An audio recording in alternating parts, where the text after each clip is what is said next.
she has this famous quote early in the season or at some point during the season when she didn't make the Olympic team, and she texted her coach, Christy Symes, that they woke up a monster. And what this whole story is about is creating a woke monster. That's what they're turning Caitlin Clark into, a woke monster. Caitlin, if you do these things, say these things, adopt these positions, we'll leave you alone. No one else is going to try to poke your eye out. We'll quit talking about you in this way, and you'll have some peace. Now, they've lied to her, and she'll find this out shortly, that nothing's going to stop these angry lesbians, the black ones in particular, are going to continue to try to destroy her. Period. End of story. Just out of just pure jealousy and their racial bigotry. But she thinks, and she's been promised, that they've made peace. And so they framed up this whole deal. Now, here's what you need to do, Caitlin. You got to be like Megan Rapinoe. You got to hop on board with all the messaging. And they close out the story, or towards the end of the story, they close it out quoting Sue Bird. And first, they quote Terry Jackson, the executive director of the WNBA Players Association. She said, hopes Clark leans into her voice more down the road. Let's be clear. The responsibility for setting the tone and sending a message was absolutely at the league and team, but particularly at the league level. Then they say, then they go to Sue Bird, who says, what comes with being a professional athlete is speaking on important issues. What rule book is that in? What rule book? I've seen many, far more athletes avoid speaking on so-called important issues than I have seen lean into it. There's two groups that lean into speaking on this stuff, blacks and gays. That's it. And a lot of the blacks avoid it, and many of the gays avoid it. They just want to have gay sex and be left alone. Company policy for an organization that is nonprofit, it doesn't make profit for 28 years. Yeah. And then Sue Bird wraps it up. And so I imagine she's going to continue to educate and get better at that as well. In today's world, people will use you if you don't speak about your own feelings and thoughts. So by getting more comfortable and confident in your voice, you can eliminate that. This entire argument, Caitlin, if you go woke and you just repeat these talking points, that's what athletes do. Don't you remember John Elway and Larry Bird and every other athlete and Kevin McHale and ramble on. I used to be good friends with Derek Thomas. I didn't hear him speaking on important political issues. They had to give Magic Johnson AIDS before he would ever say anything about anything important. And then he started talking about AIDS. But before that, Magic wasn't talking politics, not that I remember. Magic liked chasing P and playing basketball, and that's what he focused on. Then they gave him AIDS, and he became a spokesman. But they had to give the man AIDS before he would become a spokesman. And so, again, but Magic's a man, and so they had to go to extreme lengths.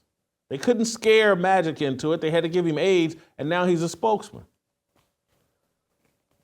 But Caitlin, they just scared her into it. They've created a woke monster, and that's what this entire story is about. First Cup Coffee, Christian-owned patriot coffee company that stands for core values, family, and building community across the nation. Go to firstcup.com, use the promo code JASON, and save an additional 10% on your order. And if you subscribe, save another 10% for the life of your subscription. And I've sat here and asked myself, what impact is this going to have on the WNBA? It's far more difficult for me to watch at this point. Far more difficult for me to watch. I've seen a bunch of other people say that and hey, they're done. They're out on Caitlin Clark. But that's those of us in the media space that follow this really quickly. very closely. But what about the rest? What about kids that have all become Caitlin Clark fans? They got the posters up. They follow her. They got them. Little girls going, Mommy, I want to go see Caitlin Clark play. And what's Mommy going to do? Mommy may not even be aware. But this is what these institutions are designed to do. I'm going to give you what should have been explored in this story, or someone does a counter story or whatever. It's like they're undefeated. And I've been talking about this more behind the scenes than maybe on camera here. But this culture, this WNBA, it's so undefeated. And the timing of this article and the turning of Caitlin Clark into a woke monster, I don't think it's a coincidence that the Indiana Fever fired Christy Sides and hired Stephanie White. Stephanie White's already been through this process. Stephanie White, their new head coach, grew up in a small town in Indiana. She went to Seeger High School in West Lebanon, small town in Indiana. I'm from Indiana. I remember, that she's younger than me, but I believe in the mid-1990s, she was named Mrs. Basketball in the state of Indiana.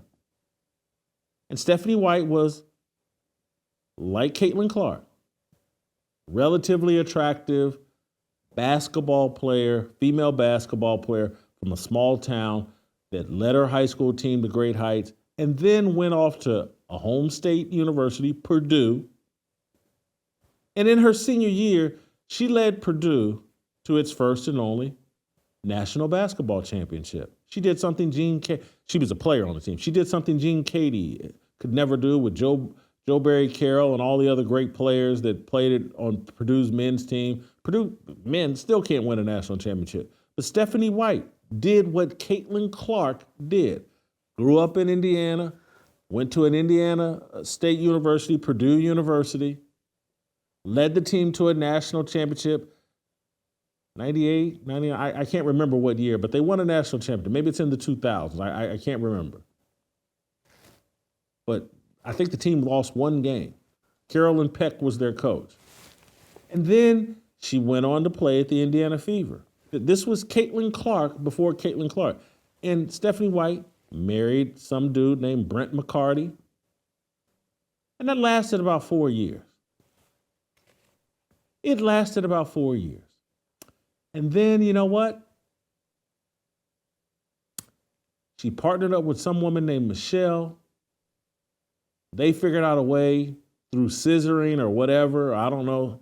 Maybe they let some dude come in and bang both of them. I don't know. But they figured out a way to have kids, her and Michelle. 3 kids.